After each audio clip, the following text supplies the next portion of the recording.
Gisele, a amante do inquisidor. De Mônica de Castro, pelo Espírito Leonel, parte 8, capítulo 36. Com lágrimas nos olhos, Gisele voltou de suas reminiscências.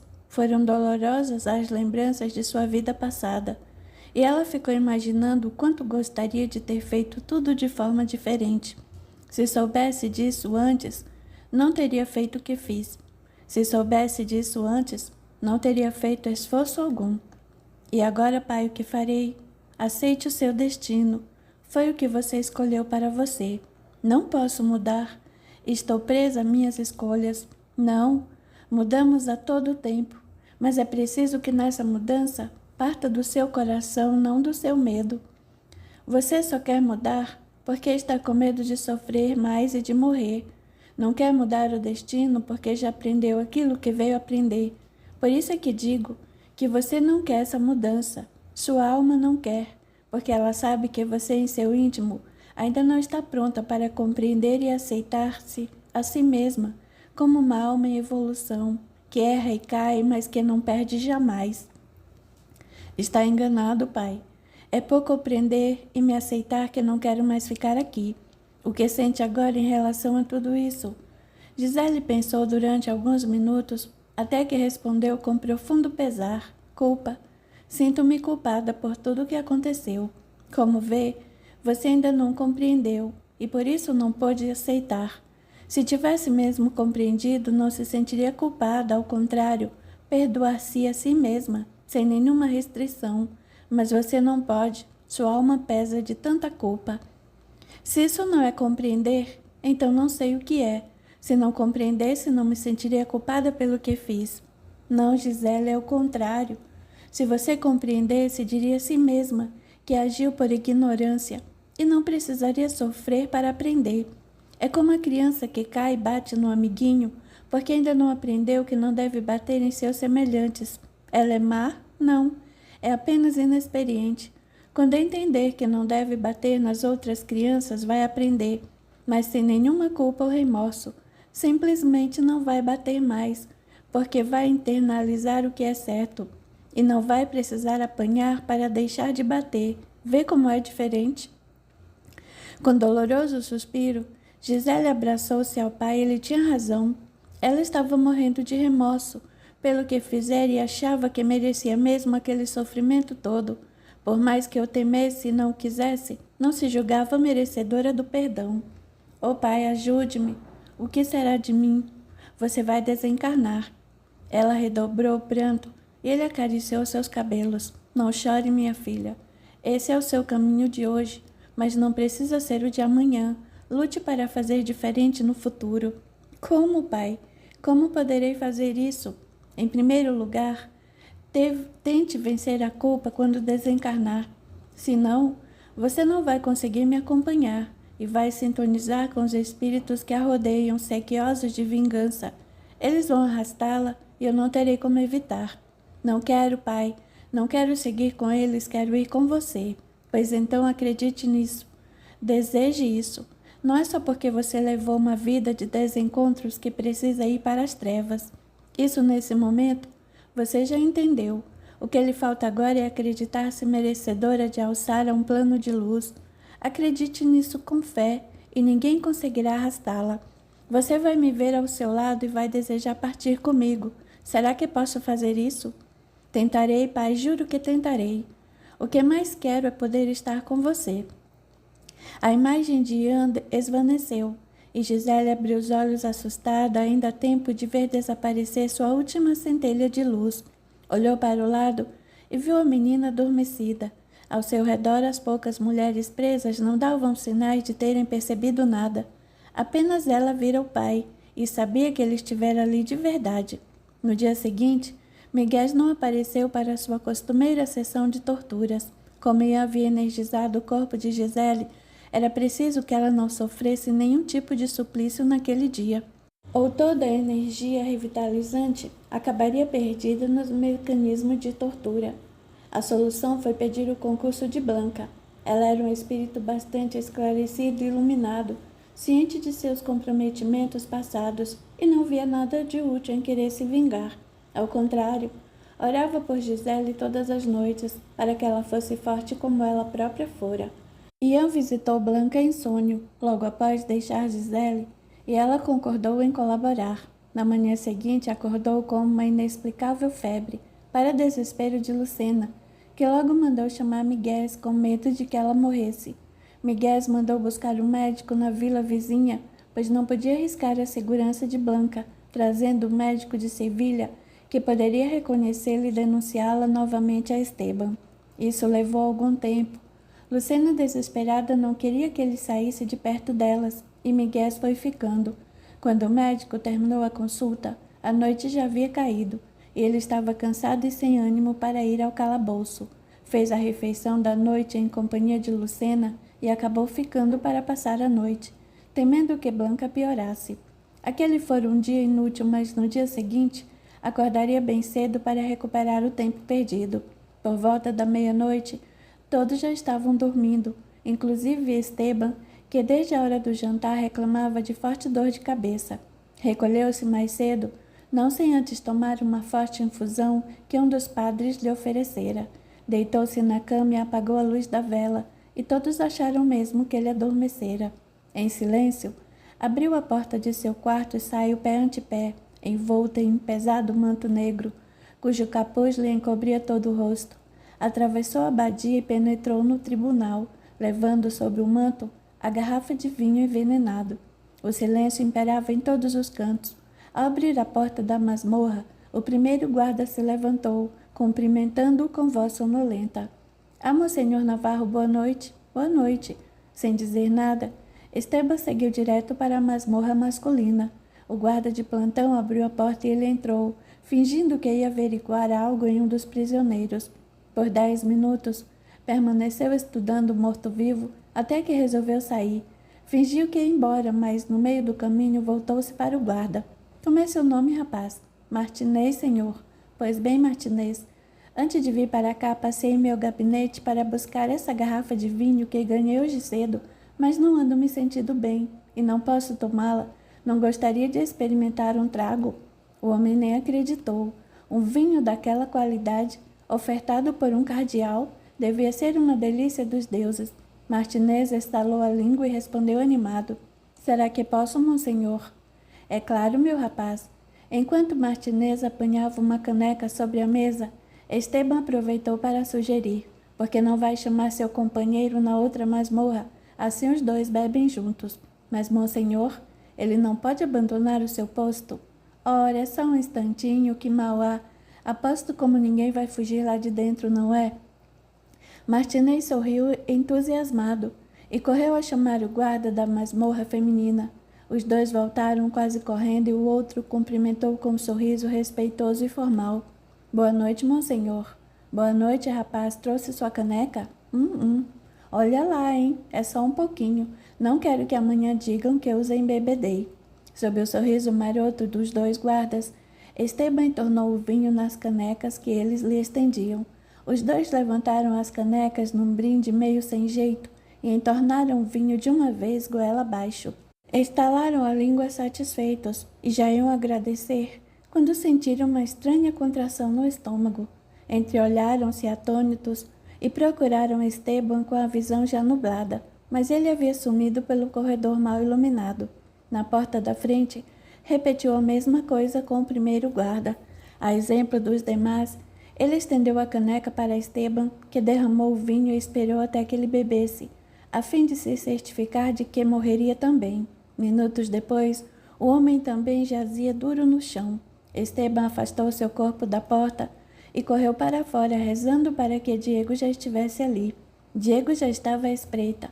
Logo que viu um vulto sair correndo do calabouço, dirigiu-se para lá a passos rápidos.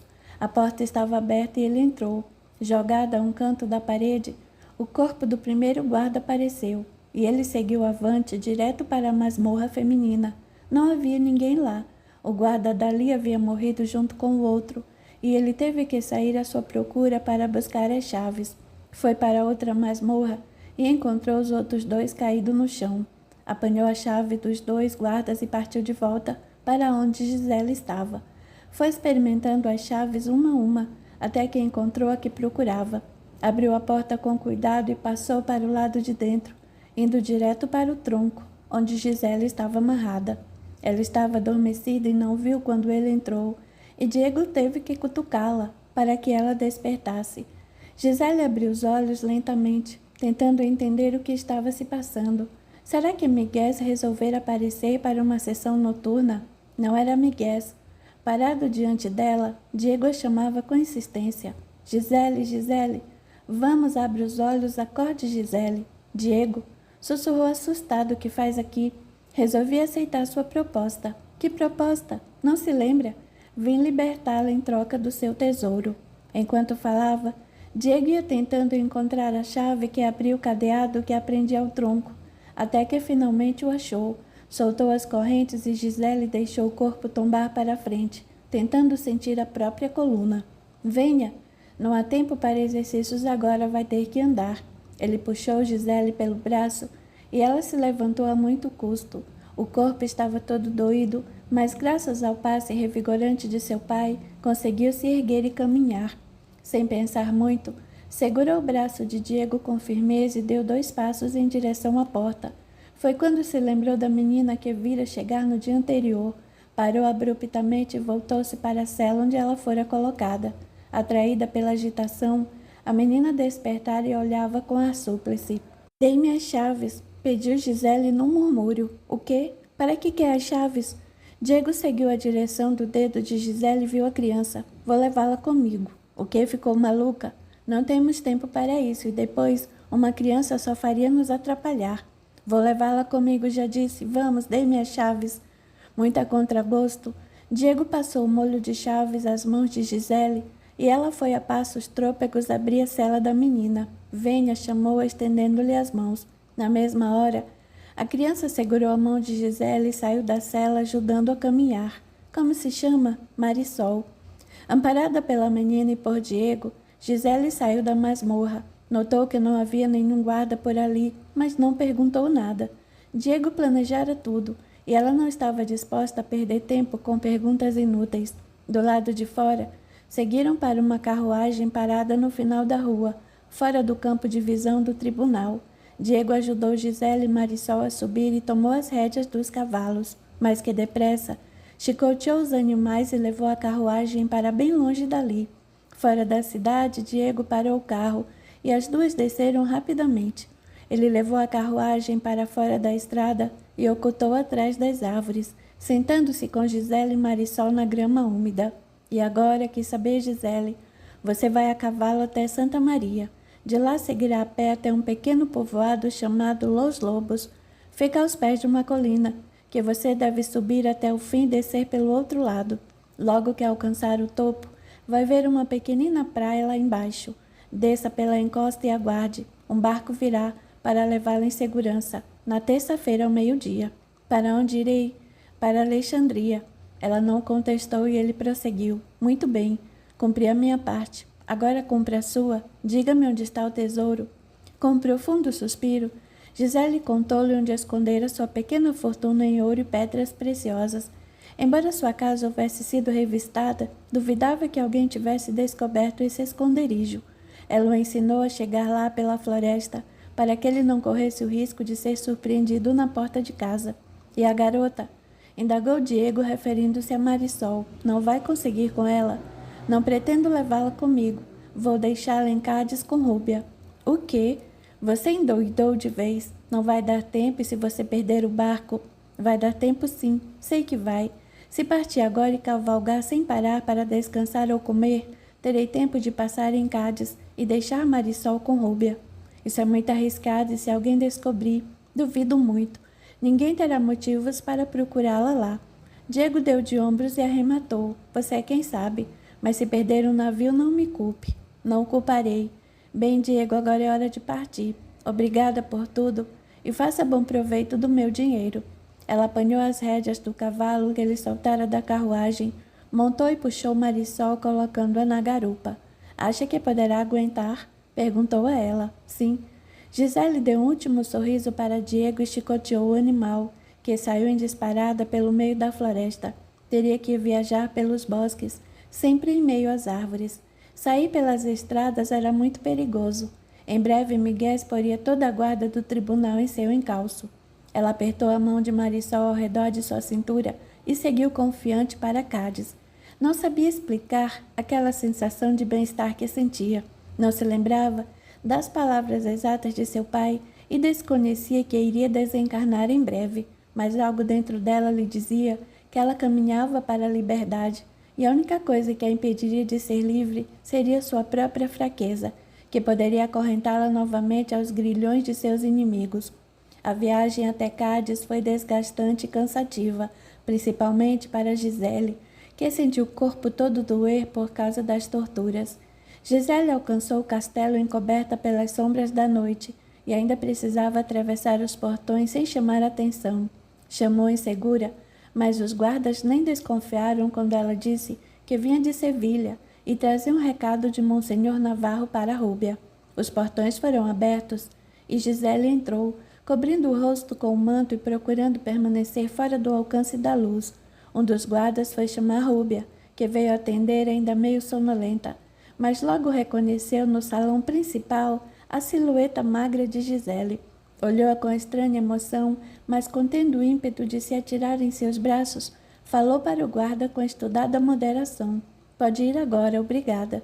Esperou até que o guarda se afastasse, para só então correr para ela. Rúbia, sussurrou Gisele em lágrimas.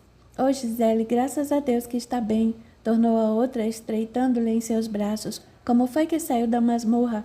Diego não lhe contou? Diego não, por quê? O que ele tem a ver com isso? Onde é que ele está? Em Sevilha, porque foi Diego quem me soltou. Diego, mas como? Como foi possível? Ainda não sei bem. Só sei que os guardas estavam fora do caminho e ele entrou na masmorra e me soltou. Meu Deus! Então foi por isso que ele viajou a Sevilha, dizendo que tinha negócios a tratar com seu tio. Não me disse nada. Talvez não quisesse preocupá-la. Ele se arriscou muito. Gisele preferiu omitir a parte do tesouro, mesmo que tivesse perdido tudo. Era grata a Diego por tê-la ajudado a fugir e não pretendia causar nenhum desentendimento entre ele e Rúbia. Estirou a mão para a menina, que permanecera parada um pouco mais atrás, sem se mover, e puxou-a para junto de si, falando com ternura. Esta é Marisol. Muito prazer, Marisol, cumprimentou Rúbia, dando-lhe um beijo na face e encarando Gisele com uma interrogação no olhar. Trouxe-a comigo. Tirei-a do calabouço. Uma criança, o que ela fazia lá? Marisol me disse que seu pai era médico e foi surpreendido dando-lhe lições de anatomia. Ela falou algo sobre um livro com gravuras. Que horror! Prenderam uma criança por causa disso? Mas que disparate, uma menina! Não se iluda, Rúbia. Nem as crianças são poupadas da sânia assassina desses padres. Só agora Gisele compreendia isso. Fora preciso sentir na carne a dor das torturas para entender a crueldade que significava a Inquisição. Fora preciso ver com seus próprios olhos a dor de uma criança para compreender que nada no mundo poderia justificar tamanha atrocidade. O que pretende fazer? Tornou Rúbia ainda espantada. Fugir. Diego me arranjou a fuga, mas não posso levar a menina comigo, por isso a trouxe aqui. Gostaria que cuidasse dela para mim. E os pais dela? O pai está preso e a mãe foi morta ao tentar defendê-la. Rúbia fitou o Mirassol toda encolhida, agarrada à saia de Gisele. A menina parecia mesmo um anjo, de tão linda, e o coração de Rúbia se enterneceu. Rúbia era uma mulher boa e generosa, e logo se comoveu com a sorte daquela criança. Abaixou-se perto dela e falou com carinho. Você é uma menina muito bonita, Marisol. Tem os olhos de mar e o sol nos cabelos. Marisol sorriu para ela, e Rúbia ficou encantada. A menina parecia ter um magnetismo especial, que a foi envolvendo e fazendo com que ela se apaixonasse. Então, insistiu Gisele, vai cuidar dela para mim? É claro que vou. Não se preocupe, Gisele. Cuidarei dela como se fosse minha. Sei que é perigoso, mas não tinha outro lugar para levá-la. Deixá-la nas mãos dos carrascos, isso jamais poderia fazer. Já disse para não se preocupar. Darei um jeito. Vou escondê-la por uns tempos, até que possamos ajeitar tudo e partir. Vocês vão embora? Sim. A Espanha não é lugar para nós. Não podemos mais esconder o nosso amor, e aqui ninguém jamais nos aceitaria. Na certa iríamos presos também. Gisele precisou conter o ímpeto para não pular em seu pescoço e pedir a ela que fossem para Alexandria, onde poderia se juntar a eles e cuidar de Marisol. Ao invés disso, franziu a testa e observou com horror. Não digo uma coisa dessas nem brincando. Não se iluda, Gisele. Se Monsenhor Navarro não fosse tio de Diego, aposto que já estaríamos presos. Incesto é alta heresia. Oh, Rúbia, sinto muito. Não é preciso. Vamos embora daqui sem nenhum tipo de remorso. A Espanha, muito mais do que o resto da Europa, se tornou um lugar muito perigoso para se viver. Precisamos partir para encontrar a felicidade. Para onde vão? Ainda não sei. Para qualquer lugar longe daqui. E levarei Marisol comigo. Gisele começou a chorar de mansinho, louca para pedir que eles fossem para Alexandria, mas julgava-se tão criminosa que não se atrevia a pedir nada para si mesma, ainda mais a Rúbia. Não chore, Gisele. Consolou Rúbia, abraçando-a com carinho. Tudo vai acabar bem. Oh, Rúbia, perdi tudo o que tinha no mundo. As pessoas a quem amava, todas se foram. Meu pai morreu há muitos anos. Ramon foi assassinado. Esteban não se importa mais comigo e agora você também vai embora. Sinto-me tão só. Mas você agora está livre, é isso que importa. Já sabe para onde vai? Para Alexandria. Dizem que lá é maravilhoso, mas tenha cuidado, procure levar uma vida direita. Vou trabalhar, Rúbia, você vai ver. Posso fazer qualquer coisa. Talvez convença Diego a irmos para Alexandria também. Poderemos viver todos juntos lá. Gisele exultou. Aquilo era tudo o que esperava ouvir. Seria maravilhoso, sussurrou. Rúbia soltou um suspiro sentido e prosseguiu. Gostaria que Diego estivesse aqui para que pudéssemos acertar tudo. Não posso me demorar muito. Se a guarda de Miguel me pegar, será o meu fim. Tem razão, mas não se preocupe com nada.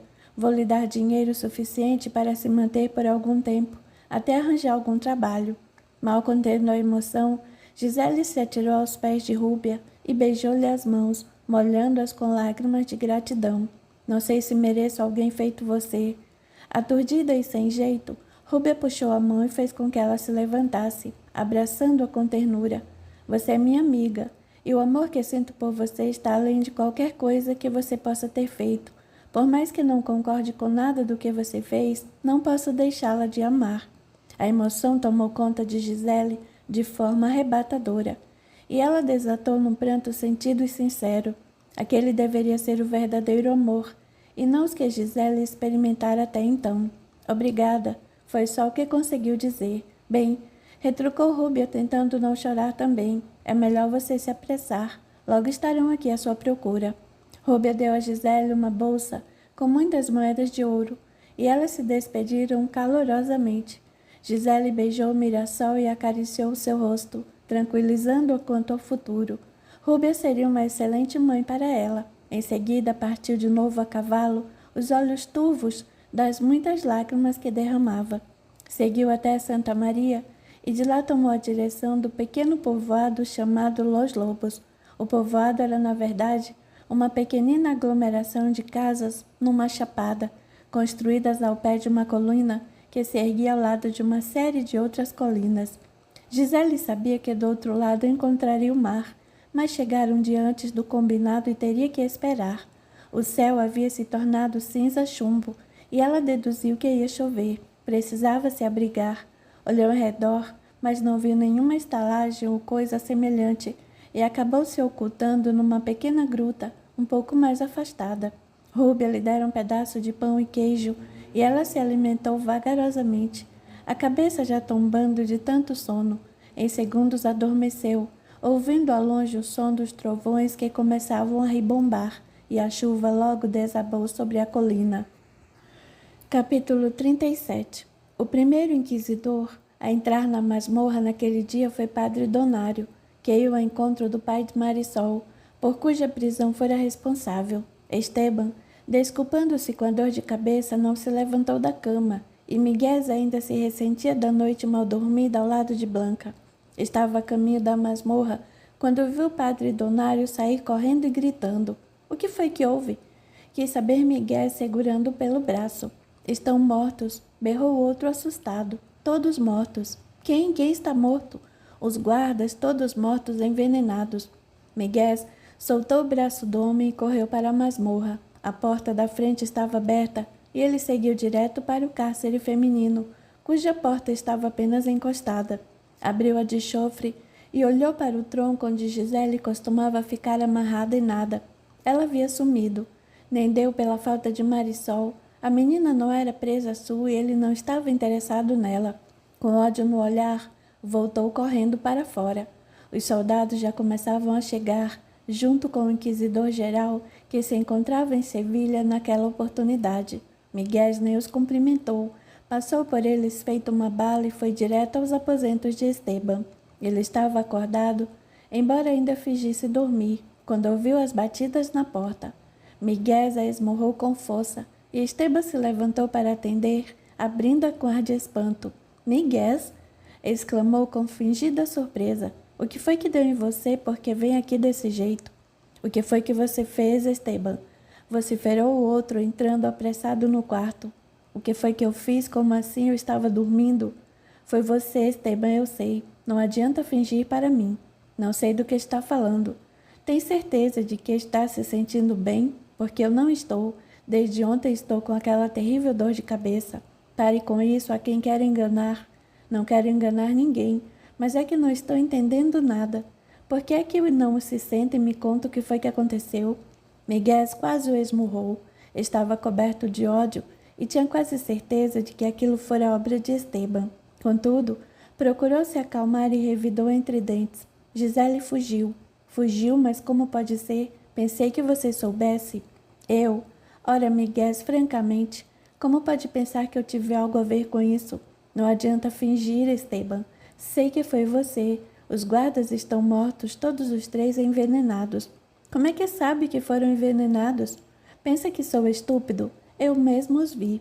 Miguel, tente se acalmar.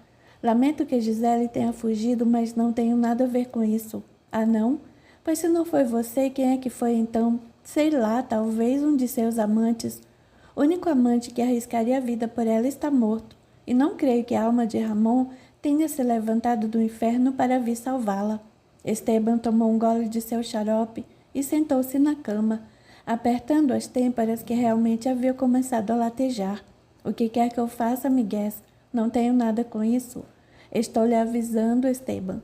Sou seu amigo e daria vida por você, mas não posso permitir que tribudie sobre a autoridade da Inquisição. Da Inquisição ou da sua?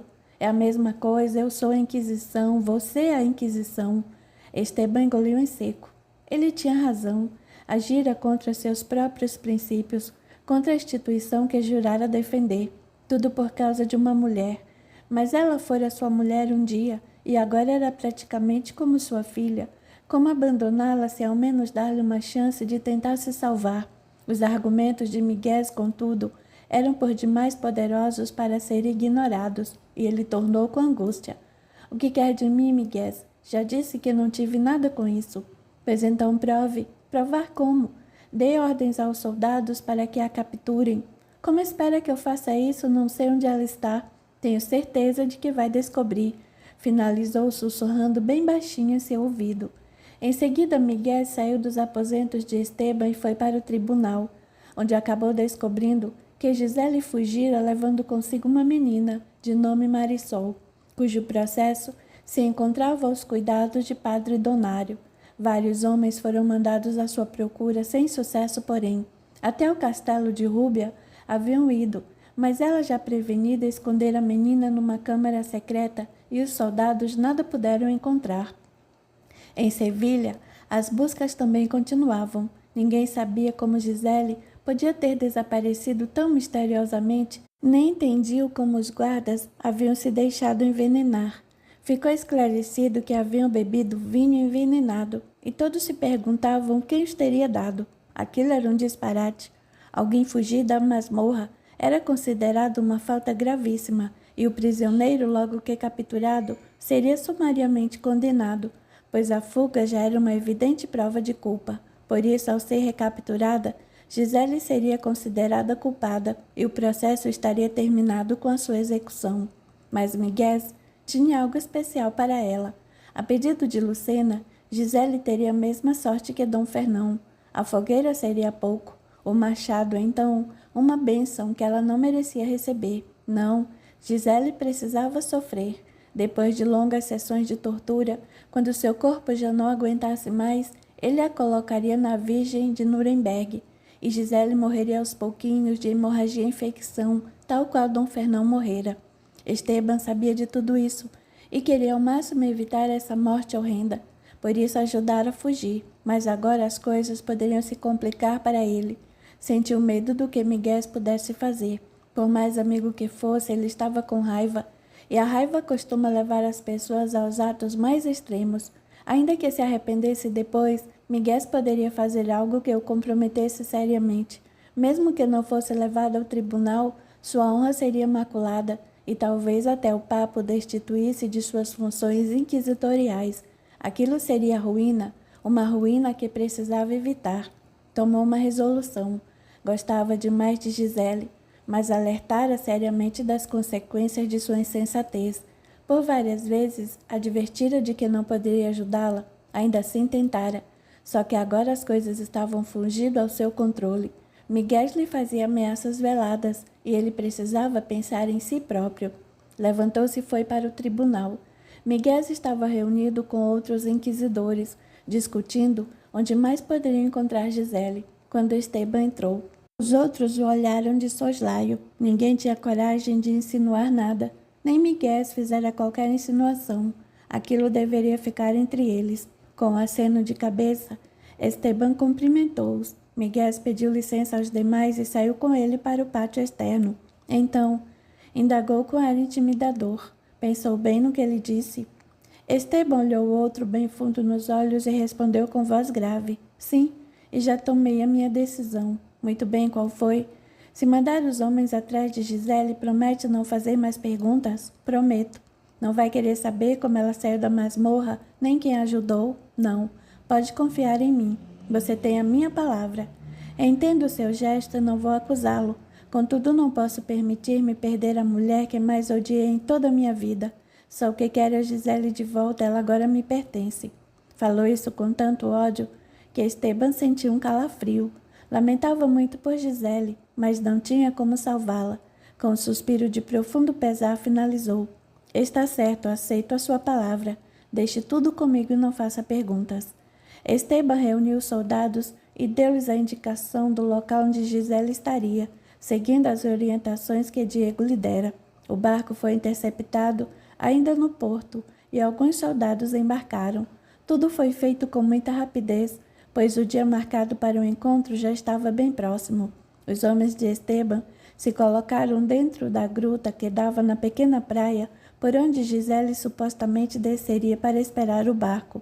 Com os ventos e a chuva, o mar havia se tornado extremamente agitado, com ondas rebentando gigantescas nas rochas diante do promontório. Quando ela terminou de descer a colina e alcançou a praia, a chuva havia dado uma trégua, e ela estudou com assombro o local em que estava. Era uma garganta estreita, perfeita para uma emboscada. Sentiu medo, mas não viu outra solução. Enchendo-se de coragem, começou a subir pelas pedras rumo à faixa estreita que ladeava o penhasco e adentrava o mar. Foi quando ouviu um ruído e olhou. Saindo de dentro da gruta, dezenas de homens vinham em sua direção, espadas em punho, prontos para matar. Vendo-se sem saída, Gisele começou a se arrastar pelas pedras, tentando ultrapassar a montanha e alcançar a plataforma que se erguia na ponta do cabo, alguns metros acima do mar revolto. Era perigoso, mas não podia se deixar pegar. Os homens de Esteban saíram em seu encalço ao mesmo tempo em que flechas começaram a zunir diante de seus olhos. De repente, um dos soldados se adiantou e pôs-se a segui-la, enfrentando as vagas que espolcavam nas rochas. Os homens ainda se lembravam das ordens que Esteban lhe dera antes de sair de Sevilha. Mate-a. Acerte uma flecha em seu coração, mas seja rápido, não quero que ela sofra. Acertá-la era impossível. O vento não permitia que as flechas a atingissem, e a única solução seria alcançá-la e levá-la de volta. Ordenaria então uma execução rápida e depois diria que ela tentara fugir. Monsenhor Navarro não queria que ela sofresse, e ele faria tudo rapidamente. Mas o mar, atiçado pela fúria da tempestade que desabara durante toda a noite, não estava ajudando, nem a ele nem a Gisele. Em dado momento, seus dedos chegaram a roçar os delas, mas as ondas foram mais rápidas. De repente, um imenso vagalhão a atingiu, e Gisele foi arrastada para o fundo do mar. O soldado ainda tentou segurá-la, mas em vão. A espuma das ondas logo a encobriu, e Gisele foi tragada pela água cinza e revolta. Por pouco ele não fora também. Melhor, pensou. Assim não teria que correr o risco de Padre Miguel não acreditar na sua palavra. Ele a queria viva para a Virgem, e talvez não se convencesse de que ele tivera que matá-la para que ela não fugisse. Durante muito tempo, ficou olhando para a espuma branca do mar, agarrado à pedra com medo até de se mover. Ainda precisava fazer o caminho de volta, o que não seria nada fácil. Se por terra a caminhada era difícil, na água então seria impossível salvar-se. Gisele, àquela altura, já se encontrava no fundo do mar e não havia nada que ele pudesse fazer para salvá-la. Todos os soldados foram testemunhas de que ele tentara levá-la de volta, mas o mar fora mais forte. Fizera todo o possível para tirá-la dali, mas ninguém tinha forças contra a fúria das ondas. Ninguém desconfiou das ordens de Esteban. O soldado tampouco nada dissera, e Miguel sentiu imensa decepção ao receber a notícia de que Gisele morrera tragada pelas ondas. Esteban, por sua vez, embora se entristecesse, sentiu-se aliviado por vê-la livre daquela morte indigna e cruel. Naquela noite, depois que recebeu a notícia, Miguel voltou para junto de Lucena cabisbaixo. O que iria lhe dizer? Abriu a porta vagarosamente e sentou-se na sala. Imediatamente Lucena se aproximou e foi logo perguntando. E então encontraram-na? Sim. Excelente. Só então percebeu seu olhar de angústia e indagou alarmada. O que foi que houve? Ela conseguiu fugir. Pior, ela morreu. Morreu como? Tentou fugir e caiu no mar. Lucena sentiu raiva e uma grande frustração. Não era aquilo que esperava para Gisele. Queria assistir à sua morte lenta, assim como fora obrigada a acompanhar os estertores de seu pai. Mas até isso ela lhe tomara. Roubara-lhe a chance de executar ante a sua agonia. Cadela, vociferou Lucena com ódio. Até na morte ela me vence. Não diga isso, Lucena. Você a venceu, tomou-lhe tudo. E depois ela está morta. Você não está viva. Pense nisso, Lucena. Você está viva. Um sorriso diabólico desenhou-se no rosto de Lucena, que tornou com voz mordaz. Tem razão. Não vou deixar que a sua morte prematura me roube a alegria da vitória. Em breve poderei reabrir sua taverna e Manuela continuará a trabalhar lá, só que para mim. Tem certeza de que é isso que quer? Cuidar da taverna? Quero possuir e usufruir de tudo que lhe pertenceu. Estou até pensando em me mudar para a casa que foi dela. Creio que ninguém mais pensa em Blanca. Todos a julgam mesmo morta. Ninguém vai suspeitar que ela está viva e morando comigo. Embora não houvesse conseguido completar sua vingança, Lucena ficou satisfeita. Tudo que um dia fora de Gisele agora lhe pertencia. A única coisa que não conseguira lhe tomar fora sua alma. Epílogo. Quando Gisele finalmente emergiu das águas, inspirou avidamente, embora estivesse certa de que vira seu corpo ser arrastado pela correnteza, talvez houvesse desmaiado por instantes e seu corpo tivesse flutuado até a superfície, o que lhe deixou aquela sensação esquisita. Ela havia trabalhado com muitos espíritos, mas estava certa de que o mundo invisível não poderia ser nada parecido com aquele. Afinal, ainda respirava. Só então se deu conta de que continuava sendo levada pela correnteza e notou que não havia terra por perto. Como pudera ter sido arremessada tão longe? Ao menos se livrara dos soldados e dos arqueiros, mas ainda não sabia como faria para voltar. Pelos seus cálculos, devia estar muito longe do litoral, e nadar seria impossível, nem sabia para que lado deveria ir. Foi quando percebeu uma luminosidade vinda do alto e olhou para cima. Parado um pouco acima de sua cabeça, o homem flutuava, envolto em suave luz branca. Gisele tomou um susto, mas fixou o olhar, tentando identificar de onde o conhecia. Ele foi se aproximando e colocou-se à sua frente, ainda flutuando alguns centímetros acima do mar. Ela o encarou por alguns minutos e de repente tudo se fez claro. Quem estava ali era seu pai, e seu olhar bondoso lhe dizia que viera para cumprir a promessa que ele fizera de buscá-la quando desencarnasse. Gisele levou um susto. Naquele momento, vendo o olhar compreensivo do pai, teve certeza de que havia desencarnado, e ele ali estava, mãos estendidas, pronto para puxá-la da água. Logo que Gisele pensou em segurar sua mão, a lembrança de todos os seus crimes aflorou a sua mente. Na mesma hora puxou a mão envergonhada e abaixou os olhos. Não era digna daquela bênção. No exato instante em que aquele pensamento perpassou a sua mente, sentiu que uma ordem enegrecida a ia envolvendo. Ainda assim, levantou os olhos timidamente para o pai, que a olhava com bondade, ainda com as mãos estendidas num convite mudo e suave para que ela o seguisse. Era o que ela mais queria. Já sofrera tanto. Queria muito partir com seu pai para o mundo que ele habitava. Com certeza, se os anjos e santos viviam em algum lugar, era lá que seu pai estaria. Sentindo o desejo sincero de Gisele, a horda se afastou temerosa. Eram espíritos das sombras, muitos dos quais haviam deixado a carne, envoltos em ódio e desejo de vingança, levados à morte pelas palavras traiçoeiras de Gisele. Outros eram espíritos ignorantes que durante muitos anos acorreram aos chamados de Gisele, todas as vezes que ela lhes fazia aquelas oferendas macabras na floresta, mas todos estavam unidos num só propósito: arrastar Gisele para as cavernas mais sombrias do astral inferior. Por maior que fosse o seu poder das trevas, nenhum desses espíritos era forte o suficiente para enfrentar o poder da luz. Diante de um ser iluminado feito Ian, eles se sentiam intimidados e ameaçados, e não tinham coragem nem força para retirar Gisele de sua presença. Só o que podiam fazer era esperar até que Gisele se decidisse. Se resolvesse partir com Ian, eles nada poderiam fazer. Contudo, se não conseguisse vencer o pensamento secreto de que deveria ser punida, que a culpa lhe trouxera, ela mesma acabaria se colocando nas mãos deles, e não teria força suficiente para acreditar que não precisava habitar as trevas. A hesitação durou alguns minutos.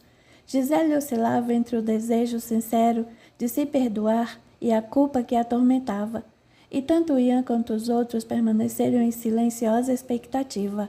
A malta, louca para avançar sobre ela, Ian, em oração, tentava alcançar o coração da filha e dizer-lhe que não havia crime que não merecesse perdão.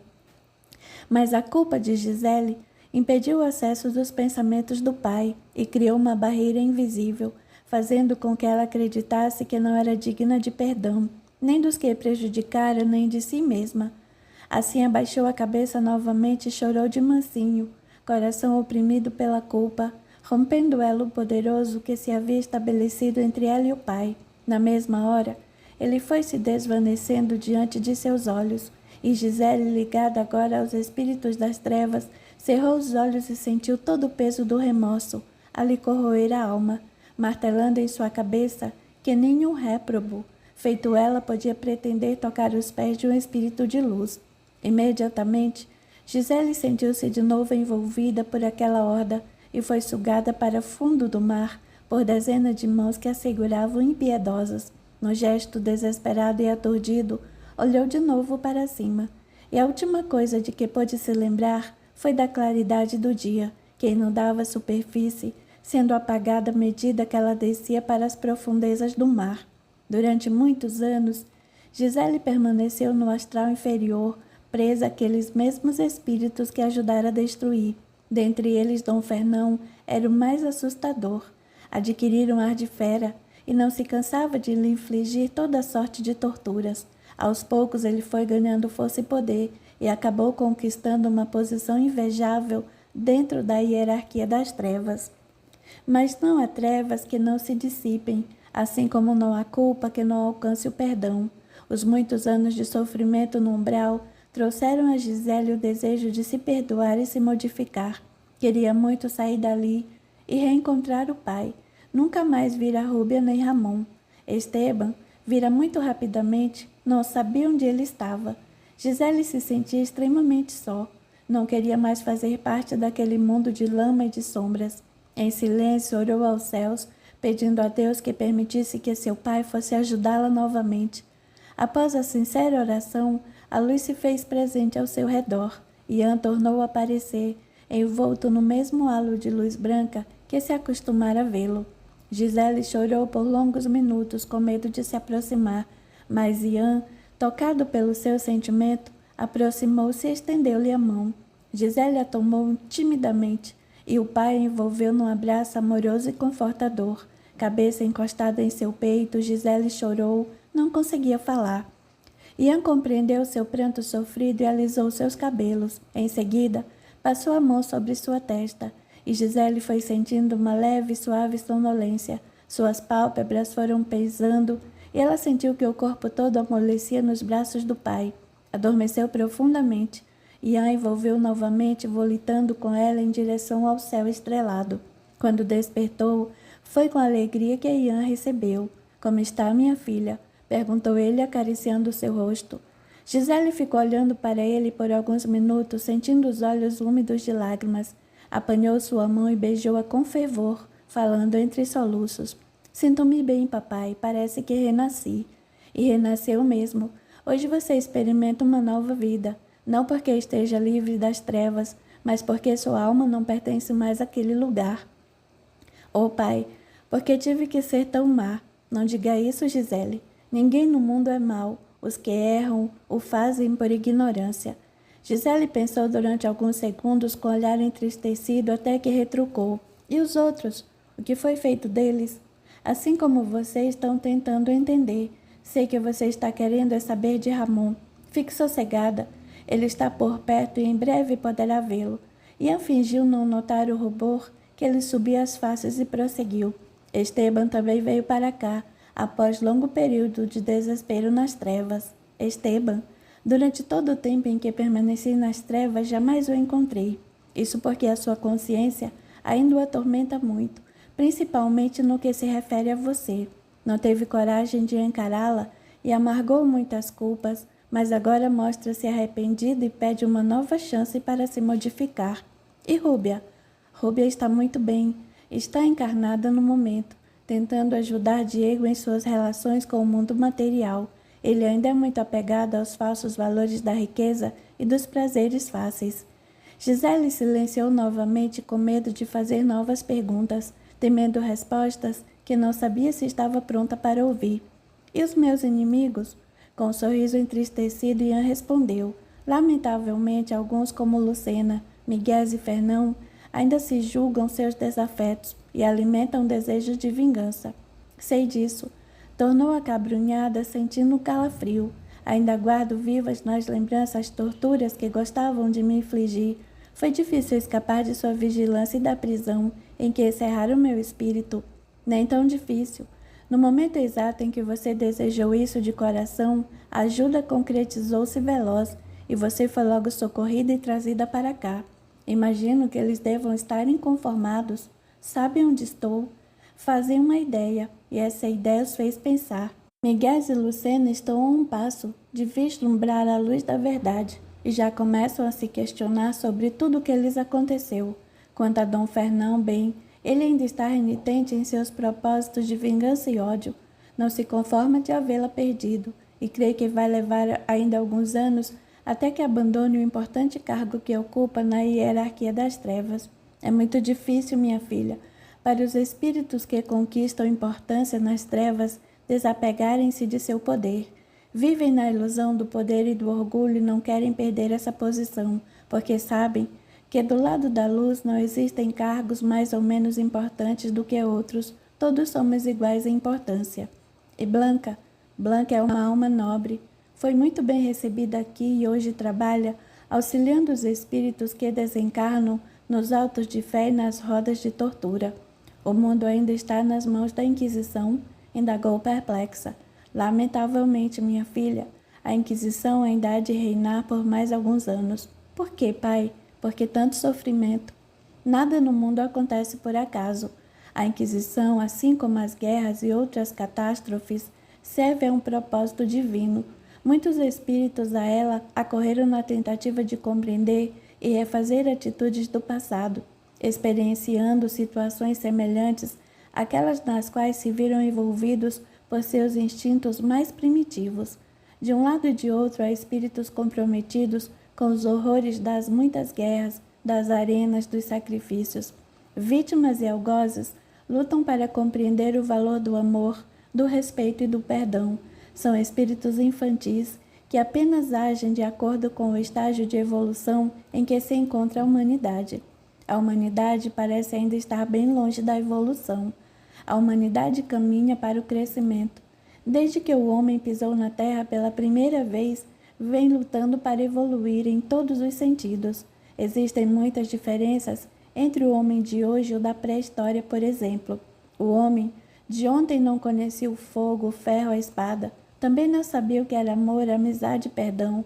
Vivia por seus instintos e para seus instintos. Se alguém o ameaçava, respondia com violência e agressão. Matava-se porque não se conhecia o valor da vida alheia, mas apenas a de si próprio. O homem de hoje, apesar de ainda guardar muito desse primitivismo, já foi se socializando e criou normas que o auxiliam a conviver com seus semelhantes. Só que o egocentrismo ainda perdura, trazendo a sede de poder, e falsos valores de moral e religiosidade imperam na mentalidade humana. Deus não quer a morte de suas criaturas, quer que elas aprendam a se amar. Ninguém precisa matar para defender o nome de Deus, porque ele é inatingível pelos atos humanos, porque é amor em essência, e o amor tudo compreende e perdoa, não se ressentindo das atitudes infantis de quem ainda não conhece os verdadeiros valores do Espírito. Mesmo que você o repudie ou ofenda, Deus jamais se zangará ou a punirá. Ao contrário, ele enviará cada vez mais ondas vibrantes de amor, para que você possa despertar o amor dentro de você e crescer. Mas por que tem que ser assim? Por que precisamos errar e sofrer para aprender a amar? Ninguém precisa errar, muito menos sofrer. O amor precisa ser despertado e estimulado, porque já existe a essência dentro de cada um de nós. Mas hoje sei que o que fiz não foi certo. Minha consciência me acusa de meus crimes a todo instante. Como poderei não sofrer para pagar por tudo o que fiz? Se você consegue compreender a razão de seus atos, não precisa sofrer. Quanto a pagar, essa é uma compreensão errada das verdades divinas. Ninguém deve nada a ninguém a não ser a si mesmo.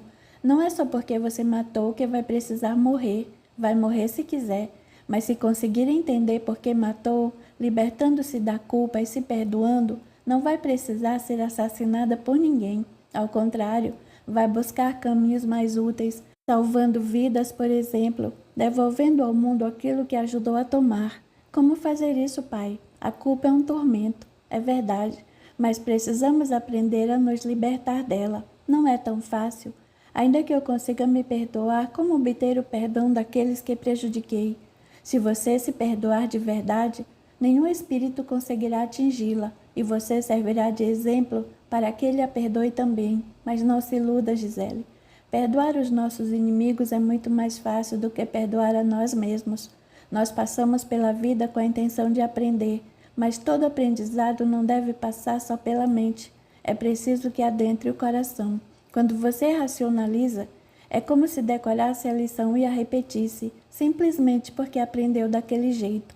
Mas quando aquele ensinamento se abriga no coração, é porque você alcançou a compreensão verdadeira e não vai mais precisar repetir para se convencer.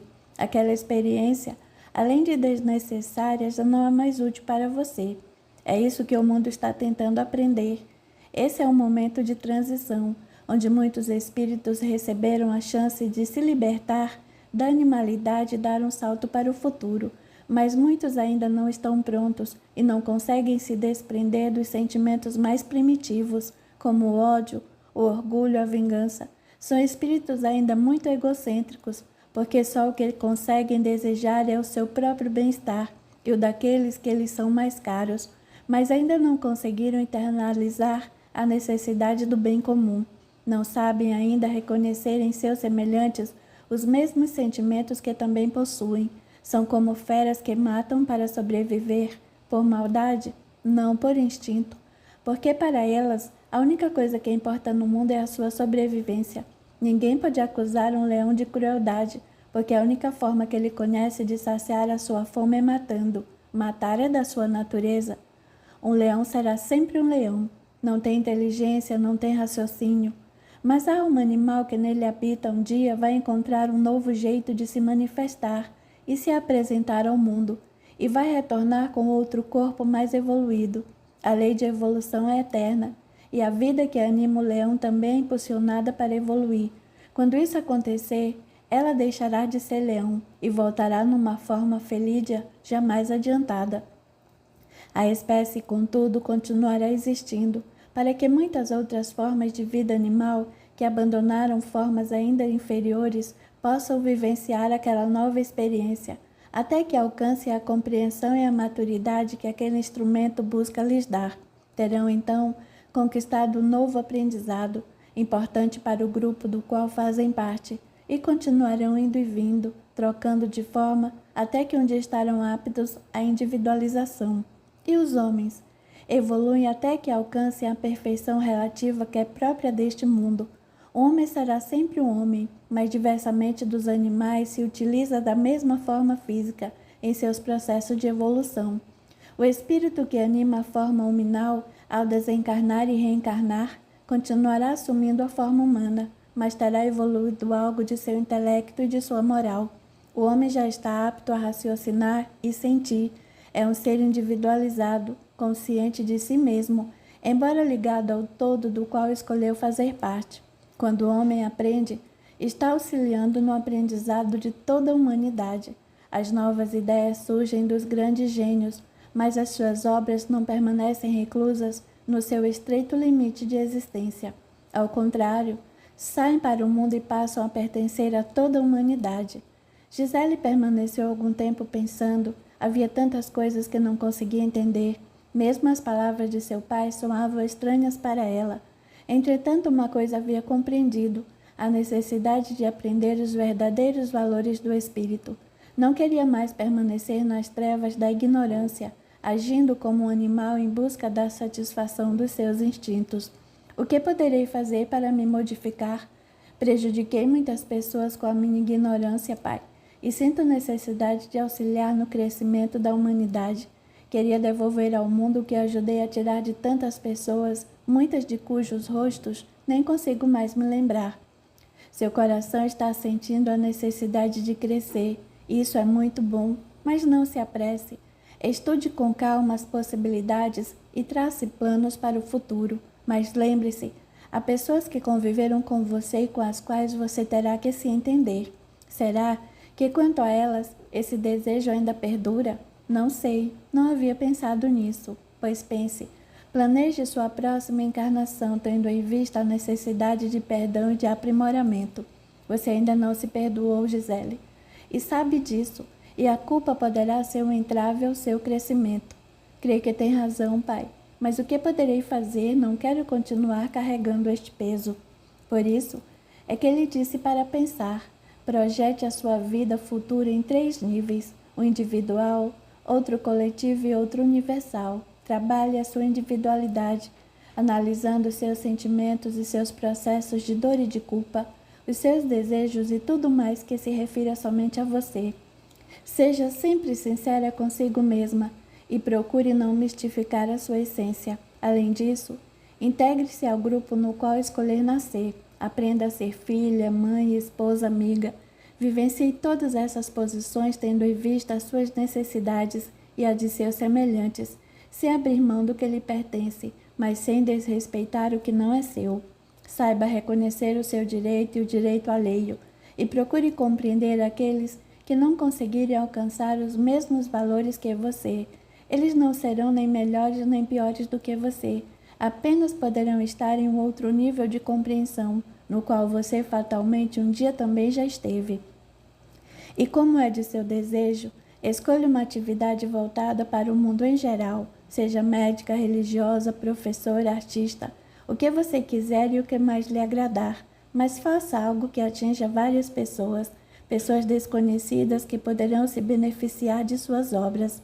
Agindo assim, você estará colaborando mais diretamente com o universo, levando às muitas almas aquilo de que elas mais necessitam: alívio, carinho, conhecimento, beleza, e sua ajuda será imparcial, porque é voltada para aqueles que você nem conhece. Assim como você tirou dos que não conhecia, poderá estar auxiliando esses mesmos desconhecidos naquilo que lhes for mais necessário no momento. As palavras de Ian iam tocando fundo o coração de Gisele. Ela possuía consciência do quanto primitiva ainda era e desejava mudar. Sabia que muitos de seus antigos companheiros estariam imbuídos dos mesmos propósitos, mas outros não conseguiriam compreender e permaneceriam ainda atados ao ódio e à vingança. Mesmo assim, estava disposta a tentar. Se não conseguisse, tentaria de novo e de novo e de novo, até que estivesse pronta para realmente dar um passo à frente e evoluir. Finalmente, Gisele estava em paz com seu coração. Final.